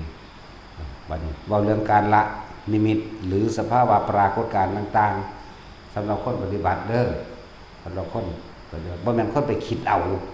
บางคนคิดแล้วอย่างนั้นถ้ามันเป็นแบบเหตุจังใดเป็นเหตุแบบพวกคิดเอาบัดเบิ่งนี่จักว่าล่ะนั่นแหละเขาบ่ค่อยตอบหรอกโอ้ยมันเป็นซะก่อนแน่โลดหรือคือเขาถามว่าโอ้ยคนติดฌานคนทรงฌานบ่ถึงนิพพานน่ะเห็นบ่อาราธดาบทอุตตกะดาบทเอามึงติดซะก่อนเถอะนะดีก็ติดยาเสพติดนั่นล่ะเนาะคนติดสมาธิติดซะก่อนสมาธิมันบ่ทันได้เป็นสำตัวมันมาเว้าเรื่องติดสมาธินั่นเนาะเป็นยังว่าให้อาศัยปัญญาของพระพุทธเจ้าอาศัยคำแนะนำอาศัยแนวทางเพิ่นแนะนำว่าอนิจจังทุกขังอนัตตาก็นำเขามาพิจารณาเอาเองตัวแม้แต่ความสงบก็ยังบ่เที่ยงมั้ยเนาะว่าอย่างฮู้จักความสงบแท้จริงบ่สงบปราศจากความคิดนึกไม่ความอยากใดอยากดีอยากมีอยากเป็นสงบจากอุปกิเลสเด้แต่ว่ามันนั่งเห็นอยู่วัตถุอันทุกอย่างน่ะที่เฮาเคยอยากได้อยู่ตะเกาก่อนนี่สงบคือแค่คือการเห็นตามความเป็นจริงสงบจริงๆคือเห็นตามความจริงว่าสิ่งทั้งหลายทั้งปวงมีความเกิดขึ้นเป็นธรรมดาและมีความแตกดับเป็นธรรมดาคำว่าอันเราไม่ควรยึดมั่นถือมั่นนะมันบ่ได้มีคำเว้าดอกมันลงไปเบิดเลยจากบ่ล่ะนี่ละกันเลยแต่เป็นคำเว้าซื่อแต่ว่าเว้ามันจะยังมาสื่อสารกันให้เข้าใจเนาะคำสมมุติแล้วแต่เห็นตามความเป็นจริงแล้วมันก็ซื่อๆได้ล่ะแน่แล้วอาศัยปัญญาบางนี้เพิ่นแนะให้อาศัยปัญญาพระพุทธเจ้าระหว่างทางหรือการเดินทางเฮาเฮ็ดไปซะก่อนเมื่อฮู้มาเห็นประสบการณ์มันเกิดมีเห็นนั่นเห็นนี่มากขึ้นจนว่ามันบ่นำเข้ามาคิดเลยมันก็ละทั้งตัวจักว่าล่ะพวกหูดับมั่งพวกมิ่งมั่งอันมิ่งนี่ส่วนมากก็เป็นแค่ประสาทหูดอกเด้อประสาทกายอันนี้เด้อบ่แม่นยิ่งอยู่นี่เฮาก็เป็นยิ่งอยู่เดี๋ยวนี้ก็เป็นเดี๋ยวนี้ยิ่งทางเดียวยิ่งอัดทางยิ่งคักมิ่งอยู่สิน่ะอันอัดไว้ดังๆซั่นแหละเบิ่งว่าน้ำก็มาคิดมันก็แล้วเลยมันสิเป็นอีหยังและการเห็นนิมิตอีหยังต่างๆก็สร้างเห็นดูเขาจะไปใส่ใจว่ามันเป็นของจริงมันบ่จริงจักอย่างบ่มีหยังจริงเลยแม้แต่เฮาเห็นกันเดี๋ยวนี้ก็บ่จริงขนาดนั้นเด้คำว่าบ่จริงนั่นน่ะบ่โดนก็ตายเบิดล่ะเนาะก็เท่านั้นหรือสิเคยยึดเอาถือเอาสิมาพบพ้อกันอีกเฮ็ดหยังแม่นบ่ล่ะนั่นตัวการละจริงๆคือไม่นำสิ่งที่เห็นเข้ามาคิดถ้าคิดมันสิมีอารมณ์เกิดดอกพอใจก็ไม่พอใจแม่นบ่ล่ะนั่นแหละเรื่องสักแต่ว่าหรือเฮาใส่คำว่าเห็นซื่อๆได้บ่ แค่เห็นแค่ได้ยินแต่ว่านํเขามาคิดแค่เห็นแค่ได้ยินแค่ได้ฟังแค่ได้กินนี่แหมเฮ็ดแค่นี้บ่ได้บ่นะบ่ได้แล้วเท่าที่แรกก็เป็นธรรมดาเลยก็ต้องฝึกตนเองครับบุคคลก็ต้องฝึกได้ทนได้หรือสำเร็จได้เพราะความเพียรนั่นแหละเพราะความเพียรความพยายามของตนเองแหละพยายามมากแต่ว่าจะเอาความอยากมากจักว่าเดินจงกรมเป็นธรรมดาแต่ว่าความคิดนั้นจะอยากจักว่านี่ก็เดินไปตามที่มันเดินนั่นแหละเดินจงกรมซ่องชาติเดินจงกรมอยู่ในจุดเดียวหน้าร่มเดียวความรู้สึกเดียวแต่สิเฮ็ดได้หรือยังนั่นแหละนั่นเรียกมันเป็นชื่อว่าเดินจงกรมแต่ว่าเฮาเดินทำสมาธิเดินทำเพื่อให้จิตตั้งมั่นว่าไปถ้ามันตั้งมั่นรู้เขารู้ที่แล้วมันตั้งมั่นอยู่เรื่อยๆของมันเดี๋ยวมันก็เห็นภาพนั้นภาพนี้เขามาพาถ้าเฮาบ่นำเขามาคิดอุปจาระก็เกิดขึ้นบ่ได้ที่จริงมันเห็นอยู่มันมีอยู่มันเป็นอยู่แต่ว่าเฮาบ่นำเขามาคิดจิตก็เลยตั้งมั่นเป็นอัปปนาสมาธิจากว่าจิตตั้งมั่นอันหาประมาณไม่ได้เรียกว่าอัปปะนี่หาประมาณบ่ได้ตั้งมั่นบ่หวั่นไหวก็ว่าเรียกว่าอัปปะพอมันทำความเห็นตามความเป็นจริงได้แล้วมันก็เกิดดับเดี๋ยวอันนี้เกิดอันนี้ก็ดับนี่เป็นคำเว้าซื่อๆความจริงมันเห็นแต่มันก็เปลี่ยนไปภาพนั้นภาพนี้เรื่องนั้นเรื่องนี้เว้านั้นเว้านี้มีเสียงนั้นมีกลิ่นนี่เด้ความจริงที่เฮาเห็นอยู่น่ะเฮาเป็นอยู่นั่นจักว่า แต่เฮาบ่นำเขามาคิดจักอย่างจักว่าล่ะนี่พอปัญญามันคำว่าเฮาเห็นตามความเป็นจริงแล้วมันก็แค่เกิดดับเสียงก็เหมือนกันภาพก็เหมือนกันและเรื่องราวต่างๆทั้งหมดเหมือนกันหมดเป็นอนิจจังอนัตตาทั้งหมดมันเป็นของมันทั้งสั้นนะมันลงของที่มันเป็นมันทั้งสั้นมันแค่นั้นแหละมันเกิดดับนี่เป็นคำว่าบอกซื่อๆได้นี่แต่ตอนเฮาเป็นอยู่นั่นน่ะมันก็เกิดขึ้นเบิดนั่นแหละตอนนี้เฮาเป็นมันก็เกิดขึ้นเบิดทุกอันทุกอย่างแต่ว่าเฮาบ่นำเขามาคิดจักอย่างนี่มันจบแล้วเด้จักบ่ล่ะพอโดยด้านปัญญานี่เอิ้นว่าสรุปความเห็นได้แล้วเข้าใจบ่นี่เห็นแล้วสรุปว่าบ่มีหยังกี่ลังอย่างยืนนั่นแหละคือสรุปนั่นแหละคือโล่งใจนั่นแหละคือแจกใจนั่นแหละคือยอมรับนั่นแหละคือบ่ถือเอาจักบ่นี่ยอมรับตามความเป็นจริงคือเฮาเกิดมาตายความตายจึงเห็นหยังเฮาบ่ได้เข้าใจบ่ล่ะความกลัวก็เห็นหยังเฮาบ่ได้บ่มีการกลัวบ่มีการกล้าพอกล้าก็บ่กล้ากลัวก็ไม่กลัวเด้สิว่าจังได๋ซั่นเนาะนั่นแหละสื่อสารเข้าใจสื่อกล้าก็ไม่กล้ากลัวก็ไม่กลัวเพราะไม่ได้นำเข้ามาคิดแล้วเพราะมันน้อมรับในความเห็นตามความเป็นจริงสิ่งใดสิ่งหนึ่งเกิดธรรมดาสิ่งดับเป็นธรรมดาคือเฮาเองเกิดแล้วก็ตายนั่นแล้วนี่จะเตรียมตัวสิเข้าลมหายใจนั่นเด้เท่านั้นเด้บ่ได้มีหยังเด้เอาแหละวิธีละก็คืออย่าออกจากความรู้สึกในกายจะคิดออกไปหามัน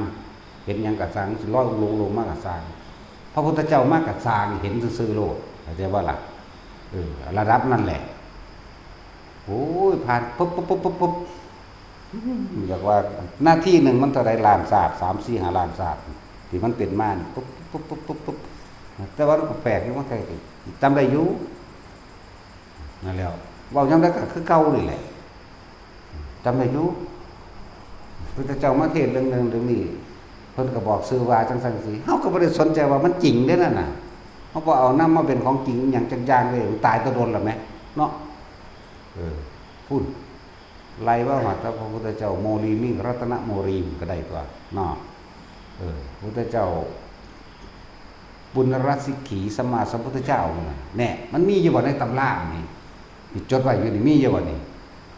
ปุณณรัตสิกขีสัมมาสัมพุทธเจ้าพระโมรีมิ่งรัตนโมรีมั่งสั่นหลายโหดไล่มาตะพุ่นละบัดสรุปรวมมันก็ฮู้เป็นตัวเลขขึ้นมาโลดเด้ว่าเท่านั้นเท่านี้สรุปรวมลงมาว่าเคยบวชนำเพิ่นบ่ครับมีโลดแต่เฮาเกิดพลาดหลายกว่านั้นเด้อันที่เว้าน้อยๆเพียงแค่ส่วนนึง 3,500,000แต่เงิน4,392ของพระพุทธเจ้านี่ส่วนเดียวนี่หน่อยเท่านี้แต่สิว่าโอ้ยจักสิอ่านว่าจังไดเว้ยมีแต่อ่านว่าเท่านั้นโกรธแล้วก็บวกเอา180โกรธบวก3,500,000พระองค์บวกจังซี่แหมเนาะเครื่องกิเลสรองรับบ่ได้ก็แล้วกันนั่นจังซี่นี่ก็ซั่นแล้วมึงสิอ่านได้บ่เอาโลกนี้วัดโดยรอบแล้ว42,000,000 โยชน์เนาะมึงก็16คูณ42,000,000ที่โยชน์นึงมี16กิโลเนาะแล้วมึงเอาเลข5ตั้งแล้วเอาเลข0ใส่จนว่าสุดจักกิโลซั่นกูก็อ่านบ่ออกเลยอันมันสิเป็นจักกิโลเนาะ42,000,000 โยชน์เนาะแล้วกูก็ออกคนดอกถ้ากูบวกเอาเยอะก็ล่ะสู้ว่าจักยังดอกมันก็สั่นทั้งสั่นตัวน่ากูจักกูยังมาเกิดอยู่หานี่แหละทั้งหมดญาณนี้ออกจากกายเด้อลมหายใจความรู้สึกในกายตอนนี้ความรู้สึกอื่นๆก็สร้างมันก็รู้ในกายเหมือนเดิมโยกตัวนี้ก็อยู่เหมือนเดิมแสงปุ๊บปุ๊บปั๊บตัวนี้ก็อยู่เหมือนเดิมเข้าใจว่าล่ะบ่นำมาคิดสรุปให้เลยว่าสิ่งทั้งหลายทั้งปวงมีแค่เกิดกับดับสิ่งใดเกิดสิ่งนั้นดับมันบ่แทรกอยู่จังซั่นผู้ใดว่านิมิตแทรกอยู่จังซั่นเท่าเดิมนี่มีอยู่บ่มีเห็นอยู่บ่แท้เวลาตลอดก็บ่เห็นแม่นว่าซั่นสิภาษาหยังคนจักหน่อยก็หนีจากกันแล้วนี่เนาะบ่ทันได้ว่าเฮาตายก็ได้นี่จังซั่นแล้วนั่นแหละคือดับมั้ยจังซั่นตัวความคิดก็คือกันบ่คิดแซ่เรื่องเดียวเด้อนั่นนี่จุดของมันที่เฮาสิรับรู้ความคิดบ่นี่จากบ่รู้ในความคิดมันคิดไม่ใช่เราคิดไม่มีเราแต่ว่ารู้สึกตัวอยู่ตรงนี้ความคิดหมุนไปจุดจบมันอยู่ตรงนี้อยากว่าล่ะจุดจบอยู่ในเห็นความคิดหมุนไปจริงว่าเพิ่นเอิ้นว่าถ้าภาษาบาลีเพิ่นว่าสังขารุปเปขายานเรียกว่าสังขาระก็หมายถึงว่าความคิดนั่นแหละเปขาก็คือความคิดที่อุบัติขึ้นแต่ไม่นำสิ่งที่มันคิดกลับเข้ามาปรุงแต่งต่ออารมณ์จะเกิดขึ้นมาได้รู้เท่าทันความคิดก็ว่าหลวงปู่หลวงตาผมบอกรู้เท่าทันแม่นของเพิ่นล่ะมันว่าล่ะรู้ทันความคิดแล้วก็เลยบ่ได้ไปคิดไปน้ำมันอารมณ์เกิดบ่ได้พบดับแน่ก็แม่นของเพิ่นตัวว่าบาลีว่าสังขารุปเปขายานมันก็ไหลถ้าเฮาสังขารุปเปขายานแล้วอาสวะขยายานมันก็จบลงให้ตัวบัดนี้หมายถึงว่าอารมณ์ย่อมเกิดขึ้นไม่ได้ไม่มีอีหยังเข้ามาข้องเกี่ยวได้เพราะว่าอารมณ์เกิดบ่ได้จึงเรียกว่าอาสวะขยะนั่นน่ะขยะยานอาสวะขยะนั่นแล้วถ้าสังขารุปเปขายานแล้วอาสวะขยะยานตัวนั่นว่าล่ะอย่างวิปัสสนาญาณทั้ง9ไล่มาที่ล่ะจะว่าฮอดเก่าไปล่ะชื่อว่าได้หรอแท็กซี่นั่นแหละมาอาสวะขยะญาณนั่นว่ายังบุพังคานุปัสสนาญาณอุทยพยญาณแล้วเอาแม่อาสวะขยะญาณจบโลดมันหลายญาณอันพวกความรู้จังซี่ได้มันสอนยากไม่ใช่ว่าล่ะพังคานุปัสสนาญาณอุทยพยญาณยังล่ะนั่นแหละชื่อว่าไรก็ยังว่าชื่อว่าไรสั่นก็เห็นความเกิดดับเป็นดุจดังพยับแดดยังสินะเอาแปลว่าอยู่หรอกตะกี้กูก็ทองเก่งดูดิกูเก่งขึ้นยังเล่นตะกี้กูรู้เรียงตะกี้แต่กูบ่รู้มายังจะยากดีที่สุดเนาะนั่นแหละเพราะว่าผู้ใดรู้เขาไปปามึงเด้อมันสิคิดหยังบ่มันสิยากบ่มันสิยากบ่หรือคนที่เดินทางไปพุ่นไปพี่เบิ่งดูมันสิเดินแบบใด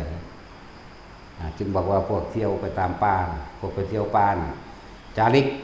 เดินทางไปตามป่าตามเขามันสิคิดถึงจุดหมายบ่หรือมันสิคิดถึงหยังอย่าบ่ล่ะกูสิกินน้ำใส่เนาะน้ากูเบิดนี่เนาะบ้าไปบ้านนั้นกันหน้า เนาะมันบ่ล่ะมันสิคิดไปจังซั่นเด้คิดหาแตะเสร็จสะแตกจักว่าล่ะจังซั่นตัวเฮามันย่างไปแค่กับลมนึงเด้ความรู้สึกตัวอยู่นี่กับลมเท่านี้บางทีก็บ่อยู่กับลมมากก็ขึ้นมาก็รู้สึกตัวเลยบางทีมันก็ไหลมาลมแล้วแต่เฮาสิกำหนดถ้ามันเป็นแล้วนะแต่ว่าบ่ได้อยู่ในจุดหมายไม่มีจุดหมายไร้จุดหมายบ่ได้ว่ามึงไปทำพระนะหรือไปทำพระเวทกันนะพระเวทกันนะบ่ได้ว่าจังซั่นนั่นแหละมันก็ไปของมันจังซั่นเฮาอยู่เฉพาะจุดความรู้สึกนี่บางทีขึ้นนี่บางทีก็อยู่นี่บางทีก็อยู่นี่บางทีก็อยู่นี่แล้วแต่สิกำหนดใส่อย่างน้ำปลานี่โดยสัญชาตญาณทางมันเป็นของมันเองดอกแต่รบมันเหลือเบิ่งแน่แต่เห็นอยู่แต่ว่าความรู้สึกอยู่พี่เข้าใจบ่ล่ะฟังดีเด้อภิกษุนักบวชก็ดีเหลือเบิ่งอยู่พวกใหม่บางทีงาใหม่เฮาก็รอดก็เหลือเบิ่งต้นทั้งรอดได้ดอกมันเป็นไปตามธรรมชาติของมันเองดอกมันก็รอดไปแต่ว่าบ่ได้คิดนะเพราะว่ามันระวังตัวของมันเองเข้าใจบ่ล่ะมันญาณของมันเองดอกปฏิบัติญาณหังบ่แม่นญาณปราศจากโดยการคิดเด้มันนั่งเป็นความระวังตัวของมันเองมันรักษาตัวมันเองรอดก็รอดยิ่งกลางคืนมาถ้างาใหม่เฮาต้องออกจักบ่ล่ะมันเป็นสัญชาตญาณของมันเองคอยมันสิมีงูนอนเรียกว่าล่ะงาใหม่มีงูนอนจังซี่มันต้องลบออกแบบนั้นแบบนี้มันเป็นสัญชาตญาณของมันเองแต่เฮาบ่ได้คิดมันสิเป็นของมันเองนั่นแหละบ่ได้ไปคิดได้ว่าเอาน้ำใส่บ่สิได้กินข้าวใส่อยู่บ่บัดได้อันอย่างนึงคือเฮาอยู่ได้โดยอาการปิติเด้ร่างกายกินปิติไปเลยนั่นแล้วเป็นอาหารอันนั้นแหละปิติน่ะเป็นอาหารใจมันบ่ได้ห่วงร่างกายมันก็บ่ได้เห็นว่ามันสิจ่อยนี่แหละเนาะ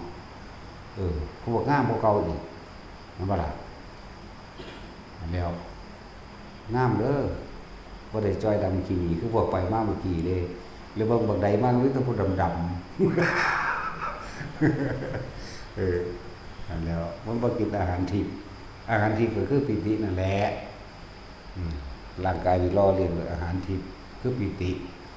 มันบ่คิดห่วงว่ากูสิได้กินข้าวใสกูได้กินน้ำใสกูสินอนใสกูสิไปฮอดนั่นจักโมงมันบ่ได้คิดเด้มันอยู่แสของมันจังซี่เลยมันก็ลื่นเริงบันเทิงผ่องใสของมันตลอดนี่ล่ะจังซั่นแหละบ่อึดกินดอกเอาไปจังซั่นน่ะแต่มันไผเอามาให้กินเฮาบ่ได้อยากเด้ก็เอาไว้อยู่ไว้ว่าน้ำขวดนึงอ่ะแม่ขวดนี่นะที่เขามาเฮ็ดอาทิตย์นึงได้จังเบิดนึงสัญชาตญาณโดยข้อแห่งของมันจังจิบเข้าไปจักหน่อยนึงเด้บ่ได้คิดว่าสิอยากโอ้มันขนาดนั้นพุ่นเด้อเดี๋ยวเฮาไปนั่นน่ะเพราะนั้นพักนี้แล้วมันยังบินบาทง่ายบ่แม่นแนวนั้นเด้ บินบ่บินก็บินของมันอยู่แล้วมันเป็นขอวัดบ่ได้คิดว่าสิเข้าบ้านเด้อการบินจักว่าละบินบาทก็เลยบินอยู่ในภูเขานั่นแหละกะมันคังรู้ในตัวเองดอกเดินกิโลนึงแล้วไว้กูก็กลับมาตอนเข้าไปบ่มีผู้ใส่ตอนกลับมามีผู้ใส่เด้ก็ชาวบ้านธรรมดานี่แหละก็คือเขาในดอกนี่แหละว่าที่มีหยังหลายดอกใส่เขาในดอกข้าวเหนียวอายทวนๆนี่แหละใส่ในดอกธรรมดาว้ายกินก็กินคือข้าวเฮาธรรมดานี่แหละบ่หยังดอกแต่ว่ามันก็หิวกินแมงจนเบิดนั่นแหละแต่ว่ามันแปลกประหลาดคือมันมาคิดได้เมื่อภายหลังเด้กินทีเดียวแม่งเป็นอาทิตย์มันก็บ่หิวนะมาคิดเอาทั้งหลังเด้นี่แล้ว7-80 กิโลบ่ได้สิไปใส่บาตรตัวนี้เนาะฟ้าตัวบ่ได้ไปใส่จังว่ายังใส่ก็สั่งแมงดอกเนาะบ่ได้บอกมันอยากใส่มันก็แต่บิณฑบาตเป็นกิจวัตรของมันอยู่แล้วครับบ่ได้สนว่าใครสิใส่บ่ใส่แต่ยังไปของมันคว้าไปน้ำใบตองมันใบตองหลายเด้นั่นเนาะพวกทุดงลำบากพวกจาริกทุดงทั้งลำบากตอนหน้าฝนเด้อ หรือจังว่าให้แต่ละคนให้เขาแล้วหน้าสะกอนจังออกแต่อยากไปทดสอบใจกับของเองทดสอบความคิดความรู้สึกของเองแล้วหน้าจังบ่ไปพาเขาบ่ไปนั่นนี่กับเขาหรือว่าไปออกพรรษาแล้วเฝ้าไปดอกยุคมันก็เปลี่ยนมาเลยใช่ว่าล่ะเฮาก็ต้องปรับไปตามยุคมันนำแน่เขาว่าท่านแล้วครับถ้าส่วนมากก็คือให้ไปหลังปีใหม่จนกว่าจะเข้าพรรษาก็เอาปานใดนะเนาะจนกว่าจะเข้าพรรษาจักเดือนนั่นมันว่าซั่นแล้วก็ให้กลับมาก่อน15ค่ำเดือน7เพราะว่าฝนเริ่มลงพายุใหม่ฝนใหม่พายุใหม่กะเวลาให้ทุกอย่างคิดให้ไว้เบิดแล้วล่ะตามประสบการณ์ของมันลำบากตอนใดมันฮู้เบิดนั่นแหละก็เลยว่าหลังปีใหม่ยังไปเขาแล้วน้ำบรรทุกทุกอย่างก่อนกับมันบ่หนาวเกินไปเห็นบ่ล่ะมันเริ่มเศร้าหนาวแล้วเด้หลังปีใหม่ไปนั่นบ่ล่ะใช่ครับกลับเข้ามาก่อน15ค่ำเดือน7มาก่อนจักอาทิตย์นึงหรือนั่นแหละประมาณนั้นแหละพอฝนใหม่ฟ้าฝนมันแห้งคิดไว้ให้รอบคอบเพิ่นละหลายยังก็ดีนั่นแหละแต่เขาสิคิดแบบใดนั่นแหละหรือคิดถ้าสิกินมันทุเรียนนี่ตัวกินทุเรียนหลายมันกินแมงได้เบิดทีละหน่วย2หน่วยโลดมันซั่นแหละดูตัวกินทุเรียนเล่นตัวนี้เพิ่นไปวัดทำข้องบ่ผู้ลังกาบ่ฟ้ามาเร็วแต่บอกให้เขาพรรษาจังมาคิดฮอดทั้งพ่อว่าซั่นมาเว้าคิดฮอดแม่มันบอกดอกคิดฮอดขนมที่บ่แม่มันว่าเด้โอ้โหเราบอกเอาใจคือแม่นคิดฮอดหลวงพ่อมันจักสแต็กขนมมันที่มีข้าวปลาที่มันซั่นแหละมันก็เก่งอยู่เด้คือฝึกนอนแบบหมู่นั่นแหละคนบ่เคยไปรู้จักดอกเขาไปมันบ่ได้มีอีหยังเด้มันหลายๆอย่างที่เขาไปประสบพบมาชื่อไว้อันพวกเห็นนิมิตเด้อบ่แม่นของจริงจักอย่างจะคิดว่าจริงจะเป็นบ้านะมันได้สำนิมิตนั่นอันนี้พวกดับพวกฟูพวกลมในที่สูงสิก็จะนำเขามาคิดแต่เพิ่นเว้าเรื่องภาว่างมั่งเบิ่งมั่งบ่อยากให้ไปหลงน้ำซับน้ำเสียงเนี่ยจังซั่นดอกเขาชานธรรมดากับเขานิโรธสมาบัติโลดโอ้ยเนาะมันเหมือนนิโรธสมาบัติสมาแบกอย่างเดียวนะซ้ำเขาชานธรรมดานั่นแหละเขาชาน4ทีละชั่วโมง2ชั่วโมงก็แล้วแต่มันก็คอยสังสมกำลังมันดอกในจังซั่นพากันไปหาเว้าเรื่องเข้าสมาบัตินั่นอย่างนี้ไม่แต่เขาสมาบัติจริงๆเนี่ยขอยังได้อันนั้นในมือนั่นโลดทดสอบจังซี่เด้อผู้ใดไปอวดอ้างว่าจะของเข้านิโรธสมาบัติขอยังกระสังมันสิได้มือนั่นโลดแต่ว่าล่ะถ้าขอบ่ได้มือนั่นบ่เป็นตามนั้นบ่แม่นพิสูจน์เอาโลดบ่ไปอ้างว่าเข้านิโรธสมาบัติพระอนาคามีกับพระอรหันต์บ่ได้เข้าเนี่ยจักบ่ล่ะขอให้รวยมื้อนั้นก็รวยมื้อนั้นเด้จักว่าล่ะเอาก็เบิ่งตามตำราก็ได้คือจังนั้นพระกัสสปะเพิ่นสิไปซอยสองตายายพระอินทร์แปลงลงมาเป็นสองตายายปลอมมาขอให้ตัวเองมีแสงสว่างมากขึ้นมันก็แสงสว่างมื้อนั้นเลยเด้ล่ะพอแต่ว่าขึ้นมาเพิ่นจังหูเมื่อขี้เหมือนโอ้โหพี่ตัวกูอีกแล้วพระอินทร์นี่เห็นว่าพระอินทร์องค์นี้แหละองค์เก่านั่นแหละขี้โกงคือหยังเด้นี่เมีย3ล่ามกพระอินทร์องค์นี้บ่ได้ว่าเมียหลายมันบาปพระอินทร์องค์นี้มีเมีย3เด้อทั้งสั่นเลยมีพระพลอีกแล้วกูหลอดบนนอแต่ละมือรุ่นโอ้ยแต่มันนั่งอยู่สิโอ้ยบ่หลอดเลยกูพอตะเว้าถึงอะไรนี่หลอดบนนอกูเมีย3กันโอ้ยกลัวแล้วบ่กลุ้มใจเลยนั่นแหละหาตัวใส่บาตรเพิ่นรู้อยู่บ่ตามธรรมดาพระอรหันต์ต้องกำหนดมาเหมือนพระพุทธเจ้าเข้าใจบ่พ พระพุทธเจ้าเป็นปกติบ่ได้กำหนดก็รู้จากบ่ล่ะแต่พระอรหันต์เพิ่นต้องกำหนดแล้วเพิ่นสิปล่อยไปธรรมดาเหมือนคนธรรมดาถ้ากำหนดรู้จึงรู้จากบ่นี่จังซั่นแหละต้องกำหนดเด้บ่แม่นรู้ตลอดเด้บ่แม่นพระพุทธเจ้ารู้ตลอดมันต่างกันอยู่ตรงพอตาอันเอาแกงไก่ใส่บาตรแล้วหอมกึ่มขึ้นมาดิมันโอ้ยตัวเห็นว่าล่ะถ้าอีกก็ถึงดาเที่ยวที่2อีกนั่งฝากมาขอใส่ดีดนิ้วจังสิหนีเบิดเลยเพิ่นกำหนดเด้เพิ่นจันเพิ่นถึงตัวเพิ่นจะเป็นซอย2ตายายเพิ่น2ตายายขี้ทุกข์ขี้ยากคุณเมื่อก็เทิงที่3มันไปพอ2ตายายนั่นรวยเลยเนี่ยได้มื้อนั้นเห็นบ่โอ้ผู้ขาทุกข์ยากหลายขอให้ได้ทรัพย์สินเงินทองร่ำรวยได้เถิดได้มื้อนั้นแหละนั่นแหละวิธีพิสูจน์คนที่ไปอ้างว่าเจ้าของเขานิโรธสมาบัติเด้อเว้าแมงแกล้งๆเปิดโลดเป็นบ้ายังกำนำนิโรธสมาบัติแม่นบ่ล่ะขออีหยังก็สร้างได้อันนั้นมื้อนั้นจื้อไว้อันไปพิสูจน์เอาพวกที่ว่าเข้าสมาบัติมี15วันเข้านิโรธสมาบัติเขาชาติธรรมดานี่แหละแล้วมาบอกจันมันเข้า10 ปีอยู่ตัวเนาะมันเข้าหยังซั่นแต่เข้าชาติธรรมดานี่แหละ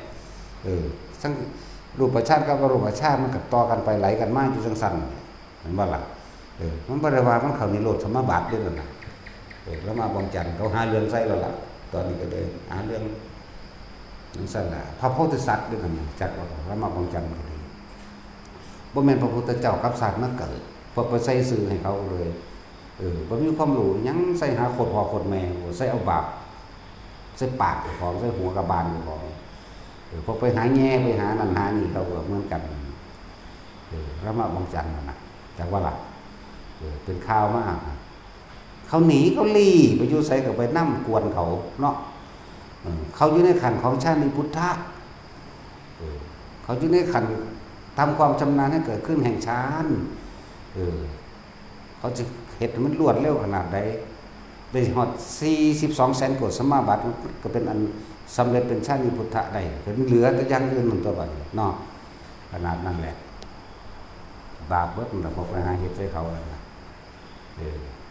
เขาเป็นพระโพธิสัตว์เขาบ่แม่นพระพุทธเจ้ากับสัตว์มาเกิดบ่แม่นพระพุทธเจ้าน้อยคนได้ไปใส่ซื่อให้จักว่าล่ะพวกสารเลวทั้งนั้นแหละโอ้ยบ่เป็นผู้สูงปาดแขวแมงออกเบิดพวกนี้เอาค้อนที่ตะปูนะเนาะเอาท่านเปๆนี่ทุบแขวอันนั้นนะทุบพอไปหาอีกจังสันเว้าจังสันนั่นแหละนั่งเล่นๆธรรมดาที่ละปีก็กลัวเบิ่งนั่นน่ะเขาเข้าชาญไปนั่นน่ะมาสูงสุดได้6 ปีแต่เขาก็ผ่านอยู่ดอกผ่านแล้วชานิพุทธะเป็นผู้มีความคล่องเป็นผู้มีความรู้ในฌานจะว่าได้ว่าท่านได้รับทำนายได้เลยแต่ว่ารู้ว่าเขาเป็นพระโพธิสัตว์หาเรื่องเอานั่นนี่เขาไปติดคุกหารู้ไม่ว่าเหมือนกันว่านั่นแหละเป็นเครื่องยกจิตของเขาให้ผ่านขั้นตอนอย่างว่ายิ่งถูกการแก้มากเท่าไหร่บารมียิ่งแข็งแกร่งแต่ว่าพวกไปกันแข่งช่วยกันนะอย่างต่ำๆเจ้า700 องค์เจ้าเด้อจึงจะได้ขึ้นจากนรกจากบ่ล่ะสมน้ำหนามก็ติดสากอยู่ต่อโลกทั้ง3แต่ดีขึ้นกันมันมีดีอย่างหนึ่งมีเสียอย่างหนึ่งด้วยกันเด้นั่นแหละฟังเอาดีๆได้พวกอ่านว่าเจ้าของเข้านิโรธสมาบัติ7 วัน15 วันมันไปขอเมื่อนั้นเลยเขาจะออกเมื่อใดสมมุติว่าเขาเขียนกำหนดไว้จะออกวันที่เท่านี้ขอเลยขอได้มันหลายองค์อยู่เด้ล่ะนั่นว่าสัตว์เฮาเบิ่งในตำราแล้วคือพระกัสสปะออกจากสมาบัติ7 มื้อสิไปโปรดเอา2 ตายายพระอินทร์มากันลัดเอาก่อนพระอินทร์สิตัวแต่ที่2มาพวกนางฟ้ามาขอจะได้แบบพระอินทร์เพิ่นกำหนดที่ไปสิดีดนิ้วหนีเลยแต่กระเจิงไปเบิดมันสั้นแล้วจังไปถึง2 ตายายนั่น สองตายายก็ทำทาบ่แม่นทำทาของจริงเพิ่นบ่ได้มีอาหารหลายได้มีแต่ข้าวในมื้อนั้นเป็นข้าวที่บ่พอสิอิ่มทำดอกใส่บาตรพระพุทธเจ้าความทุกข์ความยากจะเกิดขึ้นแก่ข้าพเจ้าเด้อขอให้พ้นทุกข์พ้นยากขอให้ร่ำรวยได้เถิดนี่รับกันนึกไปจังซั่นไล่ฝ่ายขอเล่าเองกับก่อนที่ไทยเป็นท่อจังซั่นแล้วก็ได้มื้อนั้นก็ได้ล่ะนี่บอกวิธีไปหาป่าพวกสมบัติไงผู้ใดอยากรวยไปขอบังเด้อถามว่าไรตีปากมันหลวงภาษาข่าวชาติซื่อมันตัวหาแม่มันบอกเนาะแล้วเอาง่ายๆก็ได้ให้ถือแจ็คพอตที่หนึ่งร่วมไหลลงมาสู่ผู้ข่าวผู้เดียววังสิเด้อเพื่อจะไปขออันพวกอ้างว่าเข้าในรถสมาบัติมันจะเขียนไว้พร้อมดิวันที่1ถึงวันที่14เข้าในรถสมาบัติเตรียมตัวไปขอโลดคุ้มค่าแค่นั้นในศาสตร์นี่พุทธนั่งฝ่อตะมือแรกอยู่ประมาณ14 มื้อแล้วพอมันออกมาปุ๊บนี่สาธุผู้ขาดถึกแจ็คพอตแจ็คพอตนี่เท่าไหร่ถึกทั้งเบิดคือของอเมริกาถึกของไทยจักบ่ล่ะมันทั้งมาดอกมันทั้งได้มาดอกก็เป็นของจริงนั่นน่ะเด้อพิสูจน์พวกกี่ตัวจักบ่ล่ะ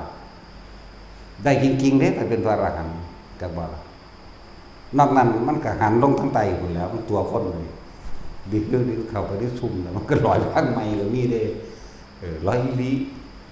ได้เบิ่งแล้วเฮ้ยเฮ็ดธรรมดาบ่ได้บ่มันสิสร้างคอนเทนต์หาแม่มึงบ่เนาะทางภาคเหนือนั่นแหละสั่งหาแม่มึงบ่หาตัวคนดื้อๆพาติดตกไก่อยู่นำแรงเนาะแต่สินั่นแหละทางภาคเหนือจะเป็นจังซั่นเป็นบ้านนั้นแนวจังซั่นพวกเราเลยนั่นแหละแต่ว่าบอกวิธีไปพิสูจน์มีเด้โดยเฉพาะเรื่องหลวงปู่เจียกอะไรมันไม่ได้เข้าโดนได้ล่ะเอาผ้าคลุมหัวคือดึงอยู่เขาเดี๋ยวขอสิโว้ยแต่อีนั่นมันสิไปจักทีจักแดนหยังนั่งพยาบาลนั่นน่ะห้วยอีห่านี่มันไม่อยากรวยเหลือจะได้บอกเขาเอาไหมมันก็บ่จักสิขอหยังหนูขอถูกแจ็คพอตที่1ว่าซั่นแบ่งเงินกันได้ถึงผู้ละ36 ล้านนี่มันถึงแจ็คพอตรางวัลที่1ของเขานั่นน่ะมาเล่หรืออย่างนี้ละแล้วทนไปพุ่นเด้ไปถึงรางวัลที่1มันถึงมาแล้วมันก็แบ่งเงินให้ผู้ละครึ่งอีหลีเด้มันก็ใส่เต็มยามสุดได้แล้วโว้ยได้แล้วโว้ยไปแล้วกวนก็ยังนี่เด้ธรรมดาเด้ตึ้งเซ่ไพ่กระเป๋าเงินขึ้นกูได้แล้วโว้ยเฮ้ยมึงอย่าบอกหลวงตาบัวแล้วโว้ยหรือว่าเด้นั่นแต่แมนแล้วก็ล่ะคือเขาเจ้าพิสูจน์กันมันเขาเจ้าไม่ได้เข้าดูปานดอกมันก็ต้องมีเหตุอันใดอันหนึ่งสักก้อนตัวสิสงเคราะห์ซึ่งกันและกันโดยมันเข้าเอาบอกวิธีพิสูจน์เด้อแต่เขาเขียนไว้จะเข้าในรถสมาบัติ14 วันห้ามรบกวนนั่งเฝ้าเอาแมงอยู่หั่นแหละวิธีพิสูจน์นั่นจอบจนอยู่หั่นแหละแต่มันคุ้มค่าคือยังนี้เด้แต่มันนั่นน่ะมันเป็นของจริงไหมแต่มันเป็นของจริงกันบ่ล่ะขอท่านได้รับแจ็คพอตของอเมริกาแจ็คพอตของไทยแจ็คพอตของนี่ได้อีหลีถ้าเป็นของจริงเด้นั่นแล้ววิธีพิสูจน์ทำอะไรตบปากบ่หลดมันตัวกูหาแมงบ่หลดอีหลีนั่นแล้วคุ้มค่าครับเอาศาสตร์ชีวิตนี่เอาถ้าได้หลายปานนั้นถ้าเอาไปเฝ้าเอาอยู่หั่นแหละสมมุติว่าเขาเขียนจากวันที่เท่านี้ถึงวันที่เท่านี้ไปเฝ้าเอาแต่2 มื้อโลดเนาะเฝ้าแมงอยู่หั่นแหละกินนอนอยู่หั่นเลยกึ่งตาจอบมันจะออกมาเป็นบ่ลงที่ละเอียดเรายังเอาบนไฟอ่อนๆกึ่งตาเด้กึ่งตาอยู่จ้องภาพพระอันนี้กึ่งแมงอยู่ซั่นออกมาปุ๊บเฝ้าขอทันทีโลดเด้อผู้ใดก็ตามวิธีพิสูจน์พวกเขาบ้านเจ้าของเขาวิโรธสมาบัตินั่นน่ะโอ้หาเว้าแนวจังซั่นนั่นเป็นวิธีพิสูจน์อีกอันนึงมันบ่ได้คิดพอเดี๋ยวมันบอกมาได้เลยเนาะเอาสมาทานเศร้าง่วงแล้ว